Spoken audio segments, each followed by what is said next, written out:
Now, Nika, a little bit more about Rival then. You mentioned like their picks last game are quite unusual. They're always willing to pull out some strange little picks here. Would you like to see some more strange from them now? Or I want to see them. Do they just go with the same thing?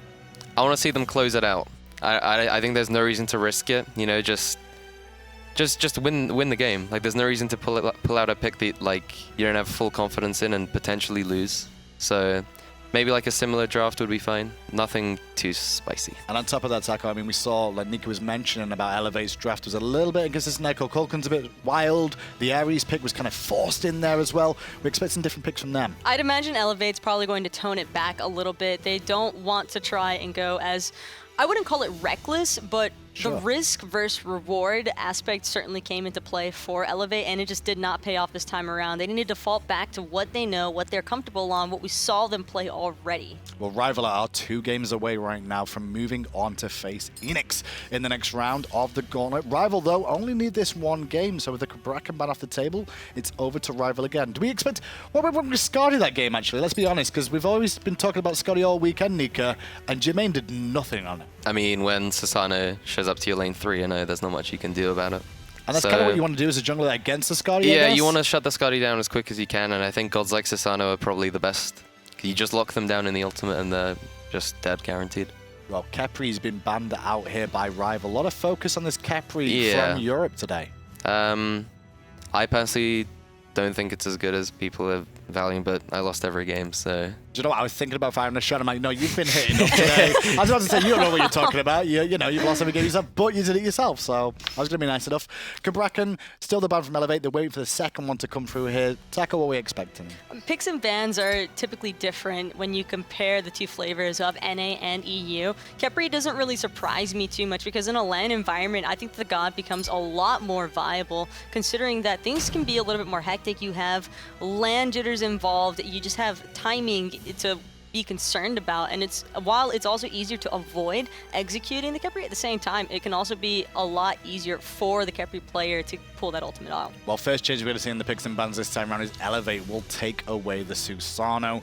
This seems to be the priority pick in Europe now. Just after these games today, I'm like, yes, this is the #1 over Skadi as well, surprisingly enough. Yeah. The Skadi itemization, though, if you looked at it from Jermain, he was opting for a Fatalis immediately after Transcendence and Boots, and in comparison to the NA playstyle of that God, it's 2 different kind of playstyles, but I don't think that if you're opting for a Trans and Warrior Tabi on that God, it just didn't really seem too much like Jermain's playstyle. Well, I'm looking at this composition so far from Rival with them drafting Ymir and the Isis. Now, Isis was banned previously by Elevate. They know something's up with this Isis play.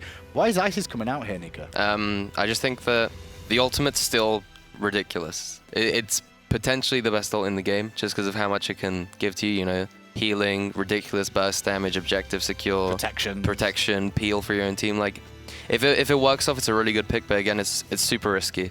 A lot of lane pressure from just those 2 gods alone here, Taco. I guess they're looking for the lane advantage early on. Well, it's going to fall onto the Ymir, really, whether that's going to Deathwalker or Callus. It'll be hard for Ymir to peel properly around the Susano because Susano is definitely one of those guys that can lock down an Isis if need be, and that's where the risk factor that Nika was talking about really comes into play. She's so easy to lock down. Yeah. What Elevate do with this then? Not only having the Susano, they're using the bank time to the best of their ability here for the next 2 picks to come out. Fafnir. Yeah, that's not a surprise. This time round, a little bit more safe aggression, I'll say, coming out for Dardez here on this. Yeah, not necessarily the Ares. You can't punish it as hard as Ares. It's fairly hard to punish if you play it properly. And Nulisa, no Culkin this time round. She will get the Zeus for herself. And I like the Zeus pick infinitely more this time around. It's definitely a god that she probably feels a lot more comfortable on. Not to mention that Zeus with AoE control in these team fights, but also the possibility to output so much damage. That's always great to have. Into the counterban phase now. Odin and Bellona taken off the table by Elevate and Rival respectively. And then we're into the next phase as well. The final couple of picks coming through. Any expectations here, Nika? Do you know if any spikes we could see? Well, I think Elevate will ban solo laners, even though it's probably going to be Deathwalker playing it. Do you expect this Deathwalker? Yeah, he's a bit old school. I mean, I've spoken to him. He's got something he's going to whip out, probably. A new start. Oh, I'm glad you're holding it so you don't give it away in case we don't see it, just in case. Kind of nice of you, but we'll keep an eye on that. And Rival probably, they should take away Rama from Jermain. It's definitely, well, they could just like pick it themselves, but Pick around themselves, or take just to get away Jermain away from it's his strongest god. It's the god he's like known for pretty much. Although he's got his Anhur there, that's not too bad either. Yeah, like the Ramaban. Ramaban indeed. Elevate now have the option here. I feel as though anybody who plays EU ranked probably knows is that going Jermain to is know. the Rama. Exactly, and on top of that... Is he the Marvels of Europe? Is that what we're discussing him as? Marvels is nothing compared to Jermain. Wow. Yeah, I said it. There's a video coming out about that. Prepare to get Oh, montage. God. I'm sure Marvel's He's going to already snipe writing an EU something game of Nika's. I mean, I just played to an EU montage it. tournament with the Marvels and he couldn't hit anything. Who is Jermain question mark is the title. Skadi for Rival. Look at how far Skadi fell from being consistently picked to one bad game, and she's now 4th pick. And there's the Anhur from Elevate. I'm So like almost this surprised. matchup is super interesting because the Anhur has like really high kill potential, but if he messes anything up, then the Skadi just instantly kills. Well, that Erlang Shen at the end there kind of tells me that Erlang Shen's probably going to be the solo in here, Nicky. Yeah, Or is he yeah. going to be support, Erlang Shen? No, EU tend to stick with him in solo, unlike Iga, for example. Okay, well, it's time to head over to the casters, but before we do, we need to find out exactly what our analysts have to say. Taco, who do you expect to win this one now? I definitely love this draft a lot more from Elevate, and I'm Yeah, still going I to hold agree. true to them. I think Elevate take this one. Really? Wow. Let's find out if we go to a game 3. Agro and Anatolia standing by to bring us this game 2. So just like game 1, Toli, I look at Team Rival's draft and I see pressure, pressure, pressure. Yeah, that has pressure. And oh, that has Skadi? pressure too. Yeah, they little all bit. have pressure. That seems to be all Team Rival really cares about. And great control as well. This is such an old school draft of the Thor Isis between the jungle and the mid synergy. We're going back to like season 1, season 2 style, and I like this idea and mindset. But Elevate, they're still going for, like you mentioned before, also a lot of early aggression here. You got this Osiris in the soul lane, Susano in the jungle. We saw what Faeles was able to do with it, which is why I believe Team Rival actually take away the Isis to make sure that Elevate doesn't have that on Nulisa to synergize all this CC. Yeah, and Elevate banned away the Isis in game 1, even though it was Nulisa who had a great showing on it. Wlfy has shown time and time again that he can take the Egyptian mage and play it to a very, very high level. But Elevate listened to you, Toli. They said, we're not going to ban Susano. We're just going to take it right away away from iceicebaby. And it makes sense here to be able to do so. We saw what he was able to do in the first game against Lion Guard Esports, just all over the map as well. This guy has such high mobility off of his passive, 4% additional movement speed per ability that is on cooldown. So as long as you're spamming abilities in the jungle, you clear a speed buff, you're all on cooldown, well, you're going to get to the lane very quickly. Sure, no problem at all there. And then Osiris in that solo lane for Elevate up against the Erlang Shen. So for a while during Season 3, it was, we need pressure in the solo lane. Oh, easy, we just pick Erlang Shen. For the majority of Season 4, Erlang's been on the wayside, and it's been Osiris being the one that you need to pick if you want pressure. The real question is, who gets more in this matchup? Some gods just come in and out of season. You know, what's hot right now? There needs to be like a magazine of like what's in right now for Smite The gods. meta magazine. And Osiris is definitely in right now. And one of the most aggressive gods you can play in that solo lane, has a lot of pressure, also has a lot of defense mitigation with a passive. Every missing fragment not only gives you physical defense, but now with the buff, that magical defense, so you can synergize very well once you start rotating to these team fights, surviving against the mages. So how does he do in lane up against Erlang Shen? Because they fit kind of the same role there of pressure lane bully. So the thing is, they're both going to clear rather effectively with their lane clears and the fact that they both have these cleaves in their in-hands. But Osiris, with his passive, is going to be able to absorb that damage more effectively than the Erlang Shen. Up until Erlang Shen gets more items in the form of offensive items because of the proc off of his dog. Now, that's not normally the case for a lot of Erlang Shen players. They won't necessarily go for the Chin Size or the Executioners. Right. But for Team Rival on Deathwalker, you never really know what his mindset is, especially on Elevate no numbers. These two specific solo lane players will go off the chart and the wall for their builds. You can never tell what Deathwalker is going to bring to the lane. I mean, last time we saw him last year at the group stages, I think he built Frenzy Chalk whenever Hog was the big thing. Yeah, you can't see Toli's face, but Toli's face basically says it all. He's not scared to do anything out of the ordinary in that solo lane. But again, I'm looking at the junglers for this matchup, Toli. It was iceicebaby who really set it all in motion for Team Rival in Game 1. Question is, can you do the same on this Thor in game 2? It has a lot of mobility in the form of the global pressure. You know, you're able to use that ultimate in the Wlfy pit, bounce between the dual lane or mid, or vice versa. Focus on the solo lane and then just use that ultimate around the Fire Giant cave and look for ways to make sure this Erlang Shen takes advantage of the aggressive Osiris. iceicebaby dictated the pace of the first game. The question is, with the Ices in mid, can he do the same in game number 2? Skadi made it all the way to the 4th pick there for Team Rival. Why do you think that is?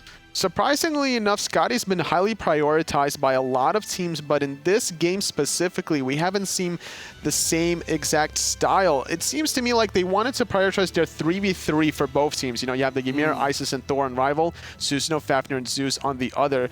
But unfortunately for Elevate, they instead take away some solo lane options in their secondary ban phase instead of the Skadi. Probably a slight undersight, I would say, by Elevate, trying to make sure that no numbers wasn't going to have too much of a bad matchup in the solo lane with the Osiris. And then the Anhur, the selection here for Jermain. Jermain's usually the big talking point when it comes to Elevate. Everyone mentions the Bruise brothers in that duo lane. Dardez, as you can see on your screen right there, Fafnir is Dardez. Like, that is the character for Dardez. If he gets a choice, he's playing that Fafnir almost every time. Talk to me about this Anhur selection, though. You see Rival banned away Jermain's signature ROM. Do you like this pick up against the Skadi? Anhur against Skadi, now you're not necessarily going to want to jump into the Skadi to try to outbox her. You're mainly looking for the CC immunity to make sure that if you're going to get focused on, you have the escapes necessary. Anhur is one of the safest gods that you can run in the hunter position because he's so flexible in terms of offensive and defensive tools. He has a knockback with his Impale, he has a CC immunity ultimate, he has the jump, and on top of that, the obelisk that he throws out will provide a huge area of effect slow. Well, in game 1, Jermain certainly needed some of that safety. He had a tough game on the Skadi, so opting for a little bit more mobility this time around. Nulisa in the mid lane here for Elevate. Instead, he had, in game 1, she had that Kukulkan, and it just didn't really seem to work out. A much more meta-oriented pick here. Do you think it works out well enough up against the Isis? I believe so, because picking the Zeus here, you're paired up with the Susano, which means that we're not going to see the same 2-1-2 meta as we did in the first game. Having the Kukulkan left alone, you can safely clear under the tower, but this time around, there's going to be a lot of rotations and pressure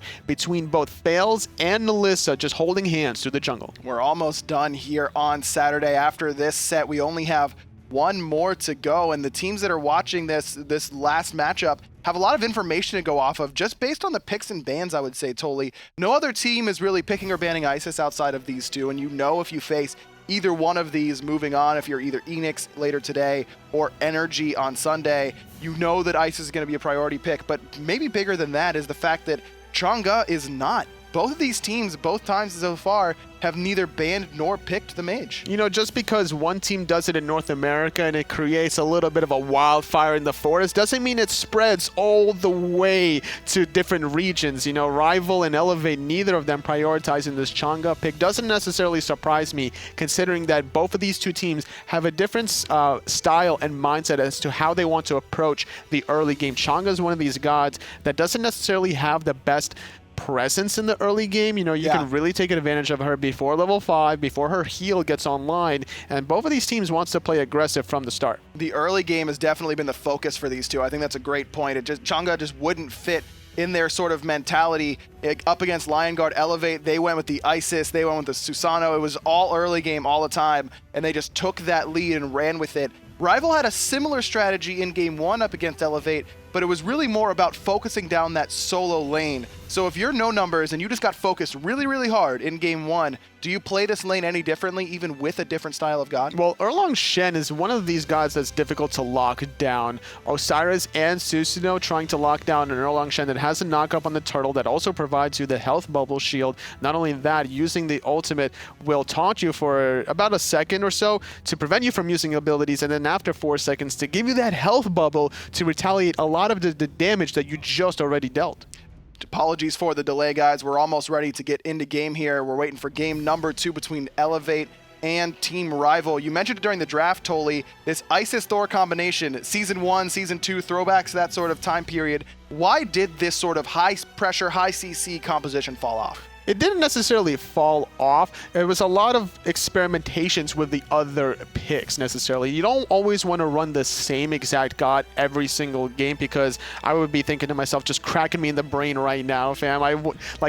I'm just bored out of my mind playing Isis and Thor every single game, right? You know, some teams have been doing Isis Fafnir to get more aggressiveness, more kills under their belt. So, and as time just went on, it would trickle down into different mid-mages, trickle down into different junglers as well. And then that's why we've seen not necessarily the downfall, but just the Isis Thor swept under the rug. Right now, Fafnir has been a really big, all over the place basically as a Guardian. In fact, he was the highest picked Guardian in all of the spring split. Why do so many teams favor this Guardian? The Fafnir provides a lot of control in terms of space. Now, the hammer is only going to stun out that one target. It's not going to be able to do too much here. Deathwalker doing his best death stare into the camera, putting on the thinking emoji as well, as he's waiting to get into the game here. And the Fafnir, like I was mentioning before, you don't want to get too close to him during the ultimate transformation. He's going to be doing a lot of damage, and this dissects the team fight into two different areas. And not to mention, the Fafnir pairs up really well with the Zeus on Nulisa. Why is that? Is it just about the overall zone control like you were just mentioning, or the fact that he also has a lot of setup for chain lightning? That, as well as just the Venn diagrams that's about to happen in the jungle. You have two big circles here. Obviously, Rival don't want to sit in either of those two. They want to go outside of those circles, but it's up to Rival to see how they avoid necessarily taking these big control team fights in the jungle and dictating their own pace with the global pressure from the Thor. Again, we are almost ready to go here into game. We're waiting on game number 2 between Elevate and Team Rival. We only have one more set to go after this one wraps up, and it's going to be Enix, the veteran team in Europe that started the season, right there at the top. Trickled down, now they're sitting at the 4th seed, but they're going to be a tough task for whoever comes out of this matchup. It was a seesaw between a lot of teams in the Europe standings here. Enix took off, Energy staggered a little bit, then Energy just started rolling on top of everybody, and now Energy are that final boss for the European Gauntlet, and we'll see them be playing tomorrow. That's right. Energy, they're going to face the winner of Enix and the winner of this set right here. United, they already have their matchup. They're going to be up against Soar on Sunday, and then we get those cross-region games that I love to watch so much. Both the NA and EU winners and losers will play off against each other. We have 3 spots to go to Masters here, and that's going to be the 2 winners. Those will play just for seeding on Sunday, and then that wild card matchup. Only one of those 2 regional losers is going to end up going to Masters. And not only that, that wild card matchup is a best of 1. So not only are you getting 2 different styles between North America and Europe and 2 different regions and metas, where we see Changa here, Skadi there, but we're going to see it in just a best of 1. Everything, including the kitchen sink, is going to be thrown in that game. I can't wait, but we're going to have to, because we have game 2 ready to go between Rival and Elevate right now. We've talked so much about these drafts, Toli. I'm excited to actually see it happen. The action has been performed and started. Looking at some of the itemization choices here, Zeus going to be going for the Hourglass. We're going to see the Soul Stone on Wlfy's Isis. And that's something that we saw Nulisa do as well, but she went for the Bumba's Mask along with that Soul Stone. I think the reason we see the Soul Stone on Wlfy for Isis is just because that AoE sort of auto attack progression stacks up that Soul Stone so much more quickly than most other mages. That's right. That third hit on the auto attack progression will provide the AoE in hands that is necessary, which will proc multiple stacks off of that Soul Stone. Uh-oh, Dardez lurking in the jungle. iceicebaby and Wlfy don't know he's there. See the wards for Elevator there, but Dardez immediately heading towards Wlfy. But this isn't the same sort of gank potential that we normally see out of the solo laners that like to wrap around and do this. Dardez has the stun, yes, but not a lot of follow-up damage. 3-man grouping from Elevate on the speed, but losing the purple buff on the left. Jermain is going to be struggling, but at the same time, Faeles is going to be able to secure the speed buff for himself, and iceicebaby going to be denied that mobility that's going to be so important trying to match up with the Susano. I like this idea from Elevate, understanding that they are going to be at a disadvantage in that mid lane, even with Zeus and Susano, 2 of the best early clear gods in lane.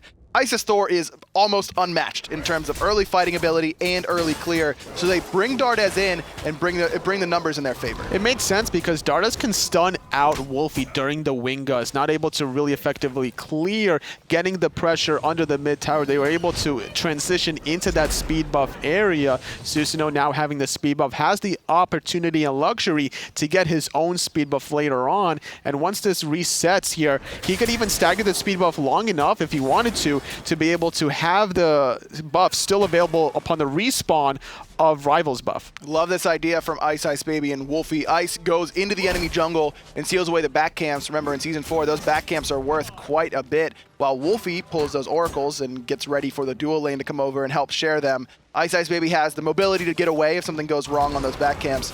Can't say the same about Isis. Deathwalker body blocked here. There's the wind siphon, but love the patience out of the solo laner for Rival to hold on to that 72 transformations until the wind siphon was on cooldown. Not enough patience for Faeles, though. There was a little bit of a mind game between the jungler and the solo laner there. Not able to find the kill, but a poke has been made onto both Deathwalker and Faeles. Now, you heard Nika on the desk talk about how Rival are the scrim monsters of Europe, and we hear about these teams all the time that just seem to dominate everybody in scrims and that don't have the same success whenever it comes to the real games. I think it's a very interesting sort of split where normally those teams wouldn't perform well in an even higher pressure situation like a LAN, but the opposite seems to be true for Team Rival so far. There seems to be not necessarily a disconnect, but just unexpected set of circumstances potentially for Rival throughout the splits thus far. But despite all these circumstances, though, Deathwalker, though, double ultimate, and just like that, only level 4, this Erlang Shen taking a spill really early on. Deathwalker's like, yeah, that isn't fun when that happens to you. When Susano shows up when you're level 4 and locks you in place with the Typhoon. First Blood going the way of Elevate, and again, going the way of Susano, who seems to be the prioritized assassin, at least in Europe. At this point in time, this Susano has getting off to a great start in all 3 games that we saw so far earlier today. Having a statement known in this first blood, giving him an extra amount of gold bounty, making sure that he finishes off the warrior tabby before iceicebaby can, and this is going to increase his mobility even further.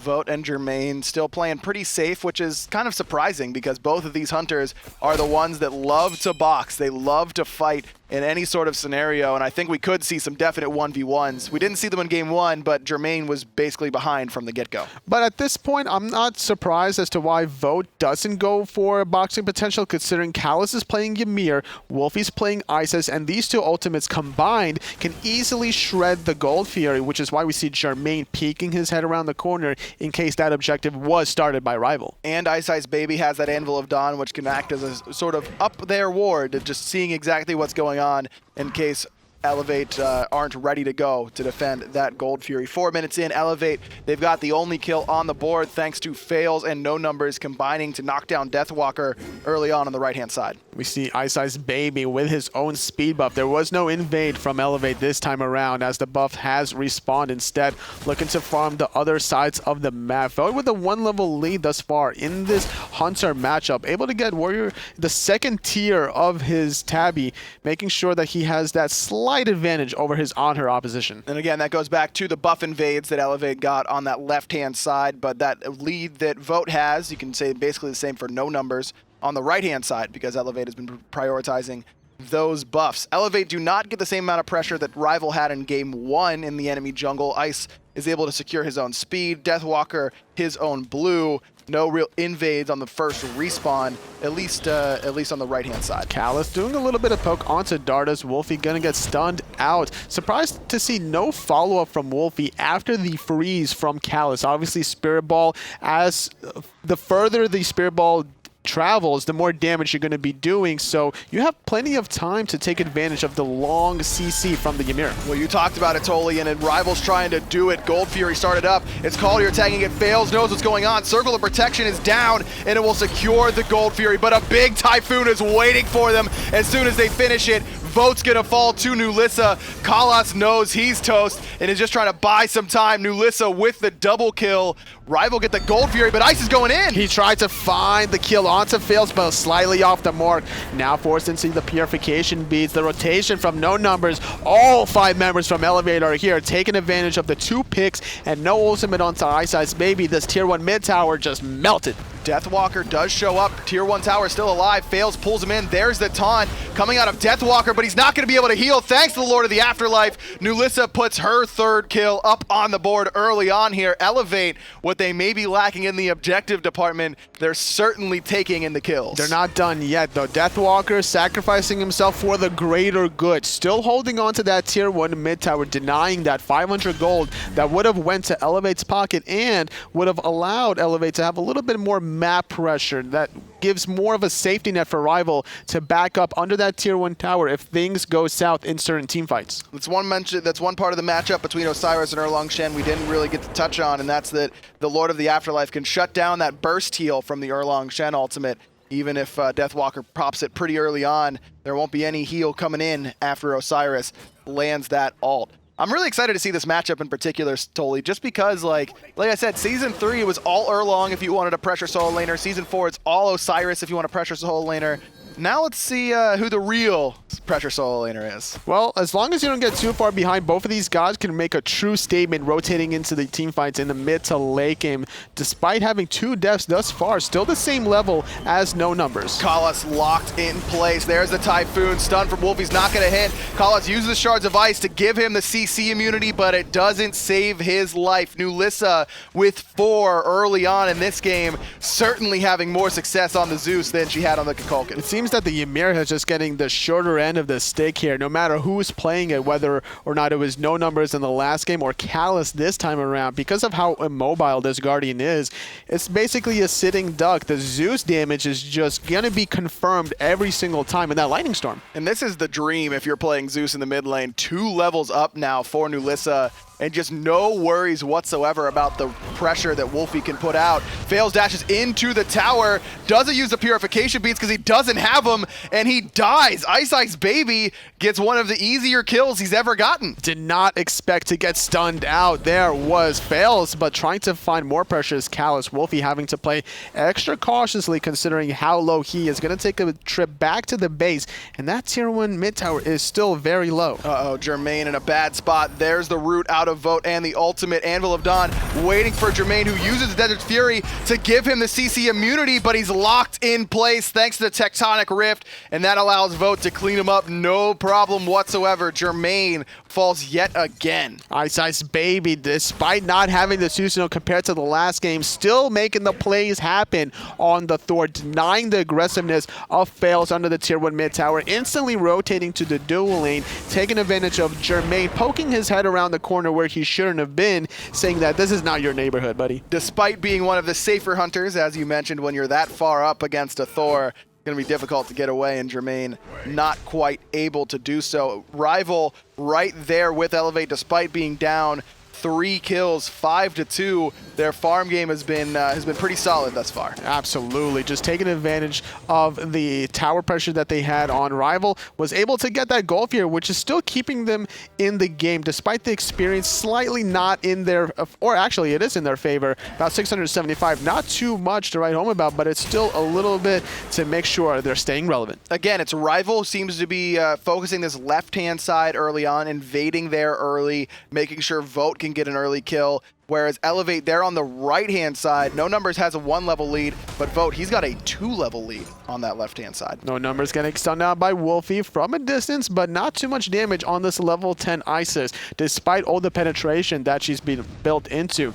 We're seeing a lot of defenses coming out so far from No Numbers. Marking the Vanguard right after the Warrior Tabby before finishing off what's going to probably be a hide of the Nemean line. Very well, could synergize up against the lineup that Rival has drafted. Most Skadis do not go for lifesteal in their build. Deathwalker is going to return quite a bit of damage to himself with an auto attack based warrior like that. Though it could also be the Breastplate of Valor, just the standard cooldown option. CDR always nice for these warriors coming out of the soul lane. And it makes sense to potentially get CDR for the Osiris because every single ability you use gets you a passive stack, a missing fragment for that defense mitigation. Dardez, though, could be trapped here. Just going to take a little bit of poke from that ice rink. No issue here. Wlfy has respawned here, heading into the 11-minute mark. This is where both of these teams are trying to get vision control around the Wlfy. Very, very important because we saw just how fast Rival was able to take that Wlfy. Vote going to be the target of the aggression coming out of Elevate, and they get out the purification beads. Not necessarily using Faeles' abilities for damage there, but just to close the gap. Elevate doing a good job with their positioning. They didn't have to commit any ultimates, any relics to close the gap, instead using their abilities. Elevate even confirming these oracles. Dardez around the back goes up into the Draconic form. There's the pullback onto Kalas, and over the top goes the Osiris. Kalas already very low, and Nulisa gonna pick him up. Faeles is the target from iceicebaby as No Numbers eats a spirit ball, but the decision to fight is still in Elevate's favor. Jermain evens up that kill onto Vote. Deathwalker does find Faeles in the background, but now he might be in trouble. Everyone is just getting zoned one way or another, getting taunted. Deathwalker trying to get the heal from the ultimate. Jermain says, no, you don't. That's 3 for 1. Faeles taking a spill for Elevate, but not before 3 members of Rival fall. And not only that, this time it's Elevate's turn to try to go for the gold. iceicebaby, no ultimate. He might be dead here. Is able to stun and get that hammer to get away, but Elevate do secure that Gold Fury. That puts their gold lead to right around 3,000 gold. And Dardez still just doing Dardez things, being cheeky around the enemy red buff. Trying to find that they hammered. Kalas absorbing that one through the wall. Trying to get a little bit of the stuff after the stuff, as F-Dot would say. Well, they forced Kalas into actually picking up that red buff because Kalas had to body block the stun, hammer. yeah. So actually it prevents Wlfy or Vote from getting the red. Wow, the positioning of the red buff, because Kalas had the aggro, it was facing the Ymir, and obviously you can't walk out of it if you're stunned. So Dardez doing wonders there. That denies the red buff onto Wlfy or Vote. So this alleviates some pressure from Jermain and Nulisa. And that's it's not stealing away the buff and getting the golden experience, but it's the next best thing. That's next level, man. That's the stuff right there. That is next level. I've never seen that actually. Obviously, it wasn't necessarily intentional for the Ymir to be picking up the red buff. It was more to steal it, but that's that little style that just puts a smile on my face in specific. It's like a total Dardez thing too. He's so casual. He doesn't care about anything. He's just wiping his head. Like, he's just chilling. He's in the enemy jungle with none of his teammates around him until right now, and he's just chilling. He did it on the red. He's doing it again here at the Speed Typhoon, being channeled. Kalas using the ultimate. A lot of return damage onto Faeles. He was trying to go on the right, but there comes Deathwalker, zoning him completely away. Thor in the sky, trying to find the Susano. Kalas, though, finally taking a spill. No, it's Nulisa who's the target, but the meditation is good for Elevate. Not good enough to save her from that wing gust. Ice, actually, as Faeles comes in, it cleans up Wlfy despite being 1 HP, and he's going to pay for that one. Deathwalker now into some trouble in his jungle, but he's still half HP. It's only No Numbers still trying to chase him down.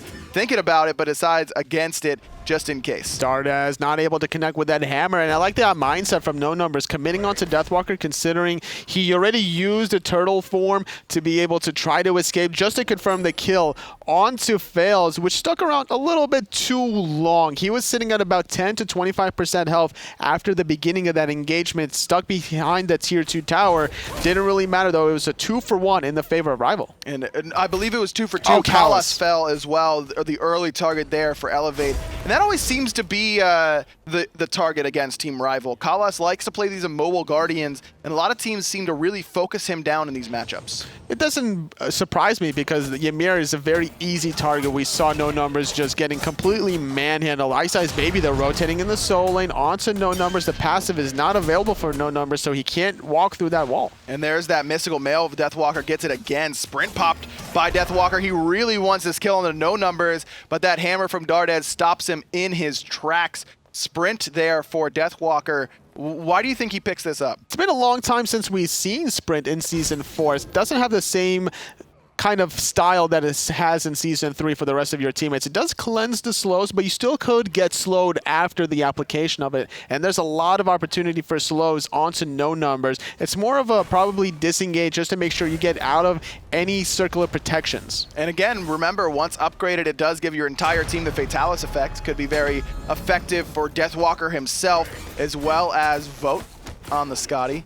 either way. No Sunder or Meditation or Shell coming out of the solo laner. Sunder was the call for no numbers, trying to augment any potential damage that he and the team would be doing. Despite potentially upgrading Sprint for that Fatalis effect, we're seeing votes still go into this item. Too late as iceicebaby going into the sky, trying to contest a Portal Demon, but instead looking for a backline target. Grouping, but Kalas is going to fall again. Ice does find the kill onto Nulisa, but not before she cleans up Kalas for the 5th time. Deathwalker in the middle of 2. The dragon there, but Kaldir comes around and gives his dog friend some support. Vote able to clean up Jermain. Fails trying to chase down the low health Wlfy deep into the mid lane. No tier 1 tower here, and Wlfy's got to try and make a play. Ooh, the stun is good, taking the jet stream, finds the storm cutter, dashing on out, responding with 2 for 2. Deathwalker though taking a spill. Elevate get the better end of that one. Deathwalker just cannot seem to escape the pressure from no numbers. Mystical Mail helps in terms of dealing a bit of damage back, but I think the Winged Blade might be what's necessary here for the solo laner. Just try and get away from the slows. And now going for the height of the Urchin, surprisingly enough. Vote caught in an awkward spot, getting some movement speed increase. Kalas stunning out too. Here comes iceicebaby with a stun, doing a lot of damage. No Lord of the Afterlife for you. And Nulisa gets baited into the enemy team. She's going to fall here. Her 3rd death, 6 and 3 for the mid laner. Double kill there from Elevate. What was at first a little bit of trolling, ends up biting them in the butt. It was 2 for 3 earlier on. Deathwalker, Wlfy, and Kalas fell, but now with Nulisa no numbers falling right here, the timing couldn't be any worse for Elevate because the Wlfy has just respawned, but instead, Rival, they're grouping up around mid and the right-hand side, trying to maximize their farm. Wlfy does almost have that circle of protection ready to go, so Kalas, Ice, and Wlfy all heading right towards that Gold Fury. Vote is just coming out of base, so it's going to take him a minute. Kalas looking for the stun there, but he actually just eats one from Dardez instead. Deathwalker teleporting in right behind the Gold Fury. Will get started by Rival. It has been one Gold Fury from Rival earlier on up until Elevate was able to respond with one of their own. Finally, Vote has made the rotation trying to secure this objective. Circle protection still not being used. There's the taunt in onto Dardez. Desert's Fury comes through and Elevate. They steal away the Gold Fury. Fails, dashed in and got it right under Rival's nose. He's locked in place. Kalas gonna make him pay, and Ice looks to do the same to the rest. He's not gonna let anyone go. Not on the mark, but the Ymir wall will certainly spill iceicebaby into the graveyard. Kalas gonna get detonated by Nulisa. Diving in the backline onto Vote is no numbers, but the ice rink is making it very troublesome. Double kill. Nulisa gets number 8 and Elevate steal away not only the objective, but 4 members of Team Rival, and now they're heading right towards the Fire Giant.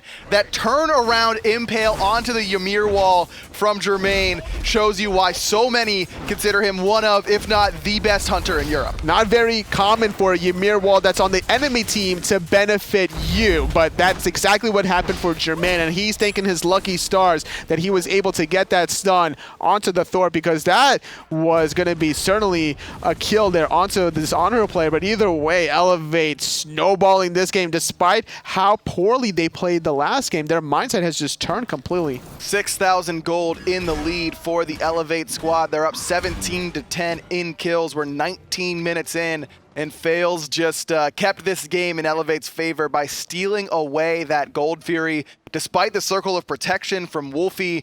And this is the second Gold Fury seal we've seen this set.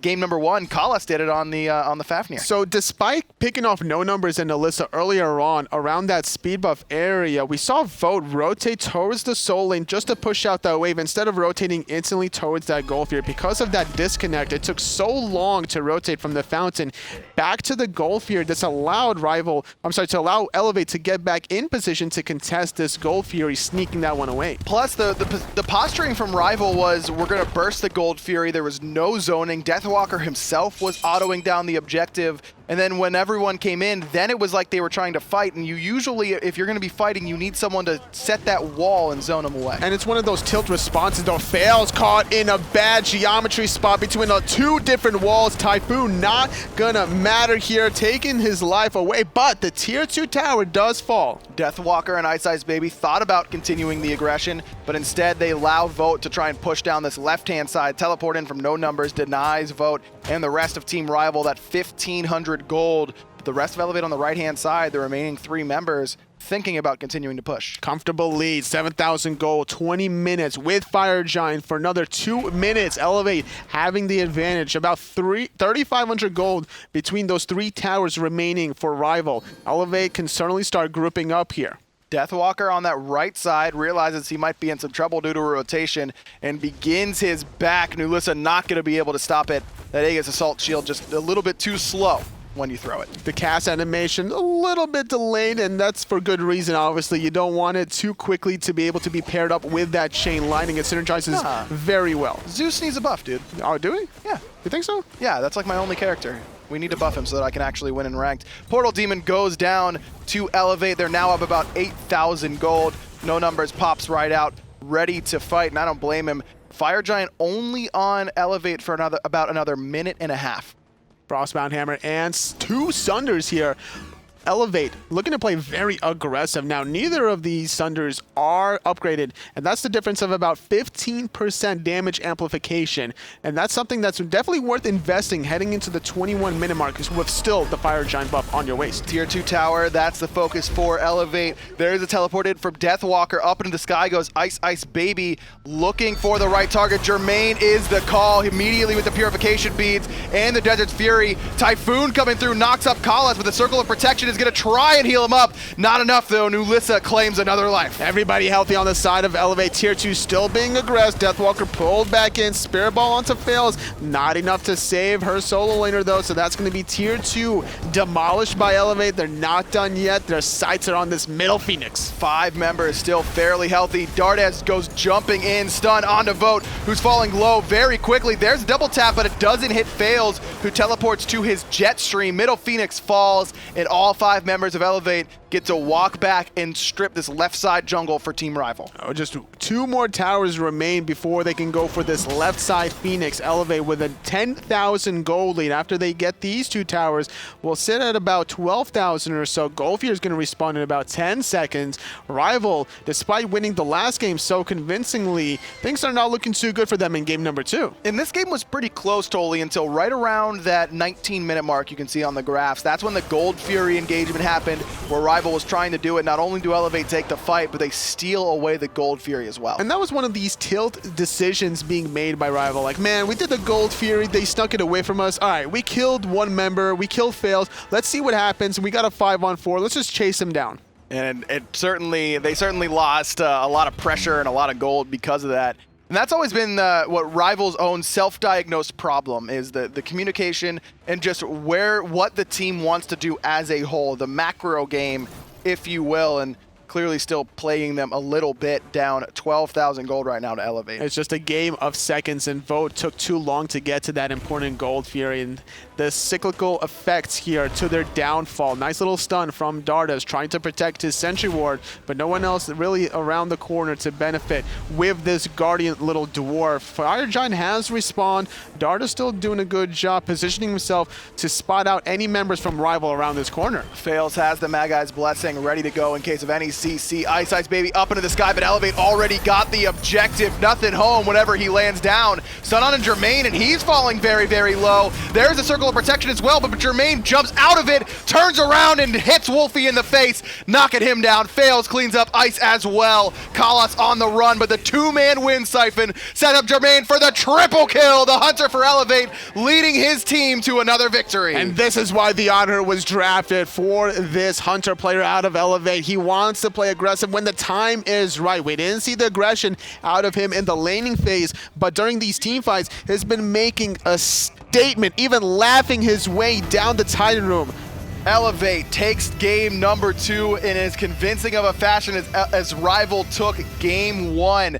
Jermain ends the game with a triple kill, leading to a deicide. Elevate just team fought so well that game. Absolutely. As soon as they got any sort of real lead, Elevate started grouping up. The Fafnir onto Dardez was just so obnoxious for Rival to truly handle. I mean, I don't know if it's a coincidence, Tolly, but Susano is now 2-0. in this set. And I think whoever's second pick may want to think about banning that assassin away. It wasn't just the Susano, it was how Elevate started the game. Having Dardez rotate towards the mid just to give themselves that mid pressure, denying the speed buff onto Faeles was a little bit annoying, I would say, or on iceicebaby rather, not able to get that one. So that's what allowed the Susano to really get off to a good start. Nulisa also had a phenomenal game on that Zeus, which was really picked fairly late in the draft. And I mean, third is pretty late in the draft for the way that Zeus has really performed all during the spring split, including at this Gauntlet LAN. That's enough about what we think about the game. Hindu Man,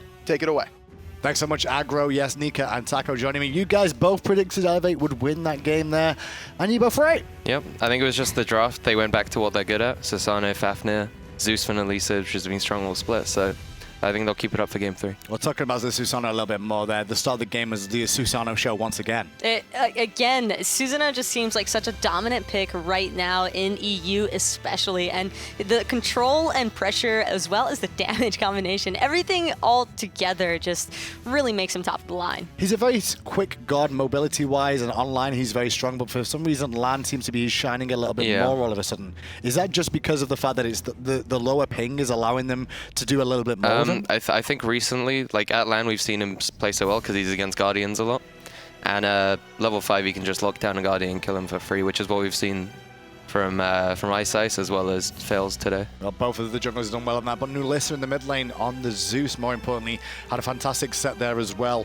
At one point in the game, I think it was 20 minutes in, she was already 8-3-6 with the highest damage in the game at that point as well. They had already managed to establish themselves an 8,000 gold lead by this point. And that's exactly where you want to be as a Zeus of all mages. The burst potential that you have is just absolutely devastating in these team fights, and the jungle corridors were just ultimately death all around for Rival. Just no way to really get in or around. The problem was, Nika, from what I could tell, is they just didn't have anything to get to Nulisa. Yeah, I was going to say, like, you can see from these highlights, her positioning is perfect. Like, Icice can't get to her.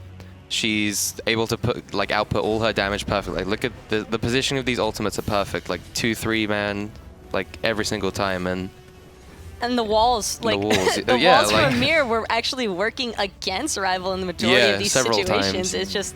It's so unfortunate whenever a pick like that that you ideally want to lock her off from the jungle or escape, but instead she's just happily maneuvering around it. And that was the Elevate we expected to see coming into this set against Rival. Now they've got a bit of a chance in game 3 to take the win here. Best of 1 scenario, take each game as it comes. We're expecting the same sort of draft from Elevate? Possibly, but maybe this is when Deathwalker whips out a super spicy pick. I mean, they need a win. They do. So it's the right time to do it. But do you want to try and, if you think you can actually do it without having to go to that spicy pick option, would you rather save it for Enix? I'm not sure actually. I think tough one. Deathwalker's confident in his ability, and he knows whether a pick's good or not. So if he has the opportunity, he might bring out something that we haven't seen. Susano again, though. Like, Susano's been focused a lot and had very good games consistently throughout the day already. Should we be seeing bans towards us? I'd preferably like to see one of these two teams, whichever doesn't have first pick, to ban it away. Instantly. Because There's no just reason not to. Too much success all around on this god, and when you allow either side to get the aggressive draft that they're looking for and prioritizing, then the early game just has been spilling out the story for the rest of the game. And when you start snowballing out of control like that, what are you really meant to do? Well, a bit of a rough situation for them there, but the winner of this will go on to face Enix in the final set of the day. The winner of that matchup will then move on to Sunday to face off against Energy and then get a double shot, potentially, at getting themselves to Masters. Rival on your screen now have a long, hard thought to do because it's their first defeat today overall, so they've got to sit there, lick their wounds a little bit and work out what they need to change differently. And who to focus, I guess, in these engagements. Because I feel like, I guess the way Susano played that game, coming out from Faeles, it put a lot of pressure onto him, which allowed the Zeus to just free roam, basically. Nulisa definitely has to be the target. And Jermain especially.